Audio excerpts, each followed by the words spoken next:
Hi friends, I'm Abby and welcome back to my channel. Today I'm going to be doing my September TBR and all of the books that I would like to read over the next few weeks. So I am filming this a little bit early as it's still mid-August, so I've had to try and guess a little bit what I think I'm going to be reading over the next 2 weeks prior to September starting. So take this with a little pinch of salt potentially, but in theory I think these are the things that I'm going to be reading in September, or ideas for September. So to start this off, I do have some new releases and finales in series that are coming out in September, which I am very excited to get to and read. I think you will notice the theme that I have going on in September is series, like series continuations, series finales, series, getting my series up to date. You can tell we're moving into the second, well, we've moved into the second half of the year. We're moving into the autumn, and this is where I do my series work. I've made a mess of starting loads of things over the first half of the year. I haven't finished a series since April, and this is where I do all the work to catch up, and it's a pattern. It's a pattern. I don't intend for it to be a pattern, but it is. Anyway, two of these are because series are finishing next month. The first of these being the Ending Fire series with The Ending Fire. This is the third book in the Final Strife series. So I have read the first two books. It's by Zara El Arifi and I have absolutely loved them. Would highly recommend the series.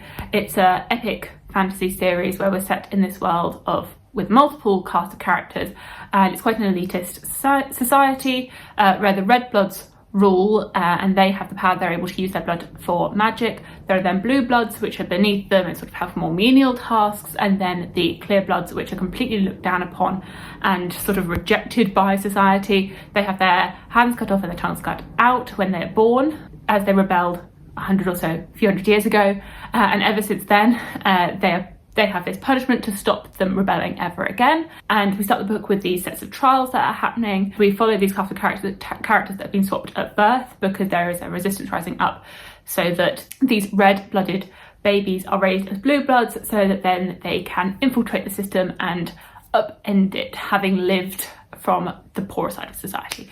But there's a much more wider things that go on from there. I really recommend it. I think the world building is done excellently, and I'm really looking forward to seeing how the third book concludes it, and I really hope it sticks the landing. I fingers crossed. Additionally, A Dawn of Gods and Fury, which is the fourth book in the A Fate of Wrath and Flames series by K.A. Tucker, is coming out.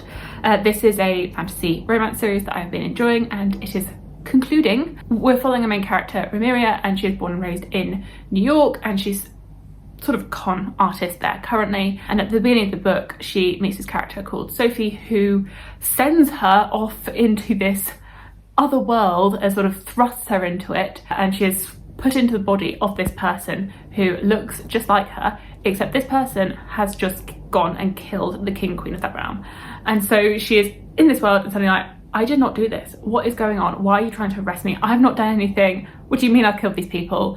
And then sort of getting used to that magic system and the world and the prince of that realm. So very excited to see how that all concludes as well. So that's two series that are finishing in September where I don't currently own the books, but I'm very excited to get to them. So I intend to buy those and read those.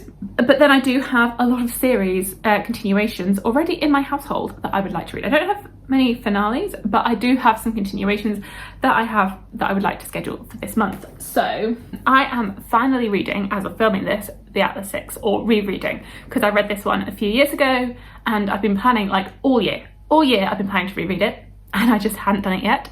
So I am currently doing that. I'm over halfway through. I've committed. We're doing the reread, really enjoying it. So I would like to continue on with the series next month. I do have the Atlas Paradox, which is the second book. I do also have the Atlas Complex, the third book. So I think it works out good to sort of pace this maybe one book a month now that I am committed to my series reread continuation. This is a dark academia story. Again, we've got a cast of characters that enter into this society and they are training their magic, but it's all very academia focused and it's quite slow building as we see them going through this society. And we know that at the start of it, 6 will enter, but only 5 will go on into the second year. I have vague memories. I do have memories of the end of the first book, so I am excited to see where it goes, and I feel like I'm definitely immersed in it, considering that I am now reading that first book. And also I'm currently rereading the first book of this series as well. 2 rereads on the go is The Hunger of the Gods by John Gwynne. So I'm currently doing my audiobook reread of The Shadow of the Gods. So I intend to get to the sequel in September. My reread of the first one's going a bit slowly. I've been listening to the audiobook like on and off. I haven't been consistent with that. But I do want to continue and reread, I guess via the audiobook as well, The Hunger of the Gods, in preparation for that third book coming out in October. John Gwynne is one of my favourite authors. Absolutely adore his works, especially The Faith of the Fallen. That is like my favourite series of his. But this is, once again, a cast of characters, and it's set in a sort of Viking-inspired world. We've got these old deceased gods which potentially could be rising up again. We have 3 main perspectives. Orca, who is a mother figure, and she at the beginning of the book gets sort of thrust onto this adventure that she doesn't really want to take but has to. We follow Varg, who is an ex-slave who enters into this warband and is trying to find his place and escape from his past, and Elvar as well, who is in a different warband and she is trying to claim her position in society away from the expectations of her family. And it's a very dark and gruesome world. You've got different factions fighting for control. You've got some very disgusting sounding magical creatures which you're like, I'm very glad those do not exist in our world, and obviously a very sort of like intricate plot with like lots going on.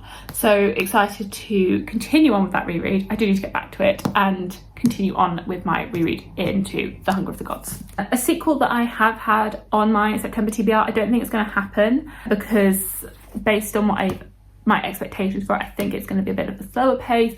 I think it's going to take me a little while to read, and I do not anticipate being in the headspace for that, but I'm hoping that headspace will come in September, and that is The Oleander Sword by Tasha Suri, the second book in the Jasmine Throne series. So I read the Jasmine Throne quite a while ago. I am due to get to this one in anticipation for the third book coming out. I think it's in November, so would like to get up to date with this prior to that release. I do need to read a synopsis of that first book, but it's like an Indian inspired fantasy story. We've got 2 main characters, Malini and Priya, one of which is a sort of princess and she's been locked up in the tower, and the other being her maidservant who is looking after her in this tower, and the sort of very patriarchal society that these women are found in, and as well a really interesting magic system with when you can become corrupted by like nature, and you have these trees growing out of you which will then eventually kill you. So very interesting magic system. Would definitely need to have a little refresh and then need to get into this, but I don't anticipate it to be by the end of this month. Another sequel, one that has recently arrived, I showed off in my latest book haul, is The Cage of Dark Hours by Marina Lostetta, the second book in the 5 Penalties series, the first book being Helm of Midnight, which I read back in June, absolutely adored, really enjoyed it, absolutely like loved it, big surprise, and very much was like, okay, I love this, I need to continue on. So I found this and acquired it. It was a little challenging because I think this is now out of print, or it's definitely not in print in the UK because it is a US edition, and the third book comes out early 2025. In this, again, multi-perspective. I seem to have a lot of multi-perspective things here. Just loving the multi-perspectives. I always do. But in this, your psyche can be put into these helmets when you die, and then other people can use these helmets to use the knowledge that you learned during your life. So if you're a doctor, your medical skills will be put into the helmet, and then people can use that knowledge to cure other people. However, one of the helmets that's been created is of a serial killer.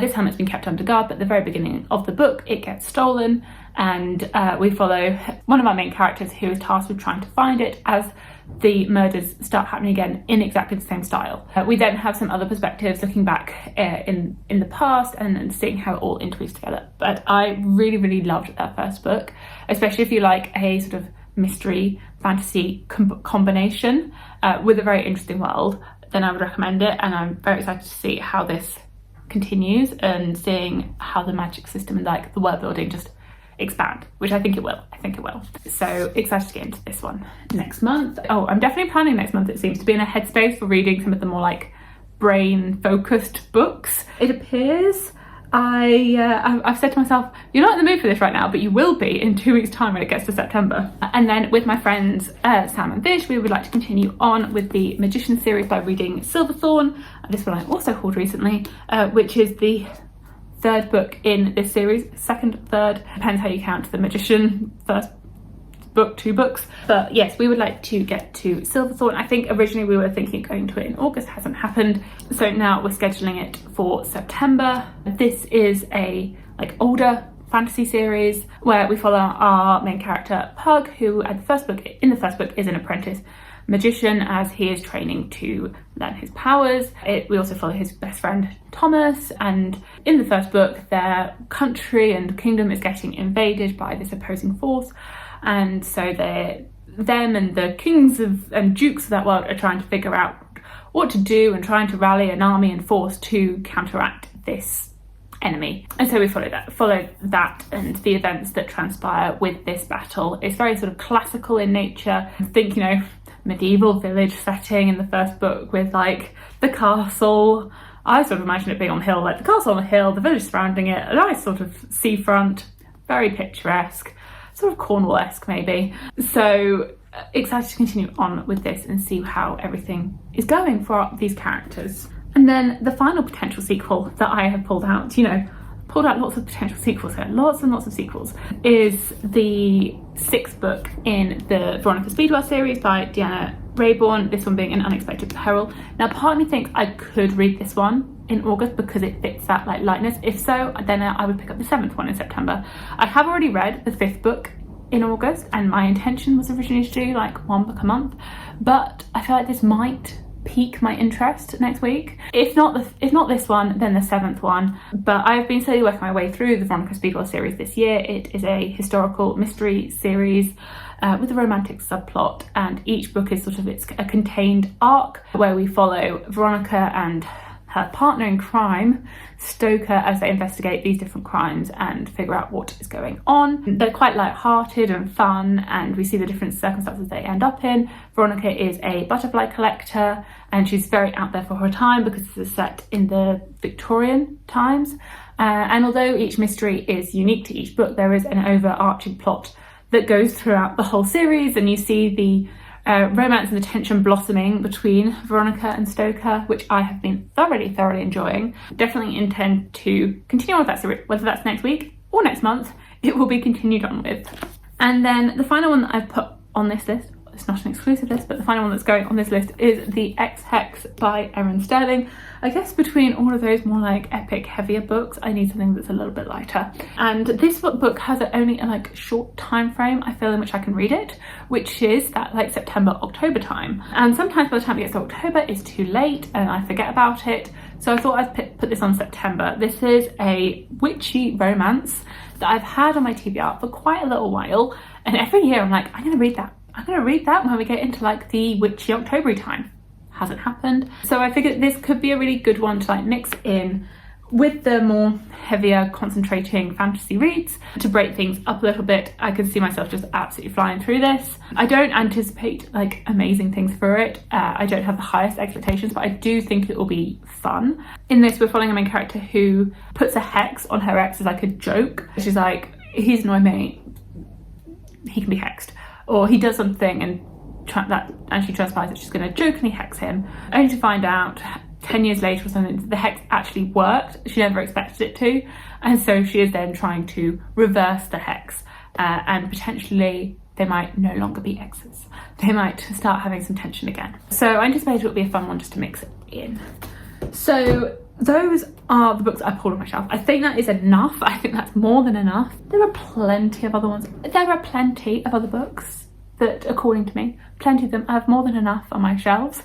But there is an idea of ones that I'm hoping to get to that I think will like further my goal of completing some series and continuing on in things. I'm working towards those goals as well as getting some of the books off of my shelves. None of them are going to be like old books that I'm getting off my shelf, but apart from The Ex-Hex, but that's fine. Sometimes it's a hard balance. Sometimes you've got to balance like the series continuations, sometimes you've got to balance the backlist TBR mixture of things. So it's more of a very much series centric TBR. So let me know if you have read any of these and your thoughts on any of them and what your plans are for the month of September.